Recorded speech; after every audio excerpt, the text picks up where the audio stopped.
Hi friends, please subscribe to Amravati Media and press the bell icon for more latest updates.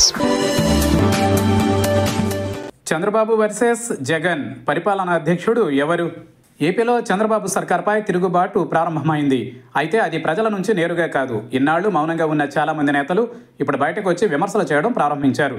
రాష్ట్ర ఆర్థిక పరిస్థితి బాగోలేదని, సంక్షేమ పథకాలు అమలు చేయడం కష్టమని చంద్రబాబు వ్యాఖ్యానించిన సంగతి తెలిసిందే. దీనిపై వైసీపీ ఓ రేంజ్లో విరుచుకుపడుతోంది. మాజీ మంత్రి అంబటి రాంబాబు అయితే సంపద సృష్టి లేదు, సంపంగి పువ్వు లేదు అంటూ సెటారికల్గా మాట్లాడారు. మరోవైపు టీటీడీ ట్రస్ట్ బోర్డు మాజీ చైర్మన్ కరుణాకర్ రెడ్డి అయితే తీవ్ర ఆగ్రహం వ్యక్తం చేశారు. చంద్రబాబు తల్లికి వందనం కాదు తద్దినం పెట్టేశారు అంటూ సంచలన వ్యాఖ్యలు చేశారు. తాజాగా అమలాపురం మాజీ ఎంపీ హర్ష కుమార్ చంద్రబాబును తగులుకున్నారు. అధికారంలోకి రావడానికి దొంగ హామీలు ఇవ్వడం అనేది చంద్రబాబుకు పరిపాటేనని చెప్పుకొచ్చారు. సంపూర్ణ రైతు రుణమాఫీ అనే ఒకే ఒక్క కారణంతో 2014 ఎన్నికలలో చంద్రబాబు అధికారంలోకి వచ్చారని గుర్తు చేశారు. అటు తరువాత దానిని ఎలా ఎగ్గొట్టాడో అందరికీ తెలిసిన విషయమేనని చెప్పుకొచ్చారు. 2014 నుంచి 2019 మధ్య కాలంలో చంద్రబాబు అటర్ ఫ్లాప్ అయ్యాడని విమర్శించారు. ప్రత్యేక హోదా సాధించలేకపోయారని, విశాఖ ఉక్కును కాపాడలేకపోయారని ధ్వజమెత్తారు. అందుకే 2019లో ప్రజలు చంద్రబాబును అతి దారుణంగా ఓడించారని పేర్కొన్నారు. ఓడిపోయిన చంద్రబాబు ఖాళీ బడ్జెట్తో పాటు ఖాళీ ఖజానాను అప్పటి ముఖ్యమంత్రి జగన్కు అప్పగించలేదా అని ప్రశ్నించారు.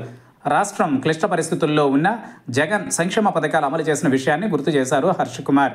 ముఖ్యమంత్రి పదవి నుంచి దిగిపోయేంత వరకు అమలు చేస్తూనే ఉన్నారని, తొలిసారి సీఎం అయినా కానీ, ఖజానా ఖాళీగా ఉన్నా కానీ ఎన్నికల ప్రచార సమయంలో ఇచ్చిన ప్రతి ఒక్క హామీని జగన్ అమలు చేసి చూపించారని హర్ష కుమార్ చెప్పుకొచ్చారు. 40 సంవత్సరాల ఇండస్ట్రీ అని పేరు చెప్పుకునే చంద్రబాబు సంక్షేమ పథకాలను అమలు చేయలేనంటూ చేతులెత్తేయడం తగునా అంటూ నిలదీశారు. ఈ విషయంలో చంద్రబాబు మంచి అడ్మినిస్ట్రేటరా లేక జగన్ మంచి అడ్మినిస్ట్రేటరా అంటూ ప్రశ్నించారు జీవీ హర్ష కుమార్. అయితే ఒకేసారి హర్ష కుమార్ చంద్రబాబుపై విరుచుకుపడడం విశేషం. చంద్రబాబు ఒక స్ట్రాటజీ ప్రకారం సంక్షేమ పథకాల విషయంలో అమలు చేశారని తెలుస్తోంది. కానీ తటస్థంగా ఉండే నాయకులు సైతం ఇప్పుడు ముందుకు వచ్చి చంద్రబాబుపై విమర్శలు చేస్తుండడం విశేషం. రాష్ట్ర విభజన తరువాత హర్ష కుమార్ సైలెంట్గా ఉన్నారు. అయితే ఇటీవల జగన్కు సానుకూలంగా మాట్లాడుతున్నారు. ఈ ఎన్నికలకు ముందు తెలుగుదేశం పార్టీలో చేరతారని కూడా ప్రచారం నడిచింది. కానీ ఆయనను అప్పట్లో అడ్డుకున్నట్లు తెలుస్తోంది. అయితే ఇప్పుడు జగన్కు జీవీ హర్ష కుమార్ దగ్గర అవుతున్నట్లు టాక్ నడుస్తోంది. ఈ తరుణంలో హర్ష కుమార్ చంద్రబాబుపై హాట్ కామెంట్స్ చేయడం విశేషం.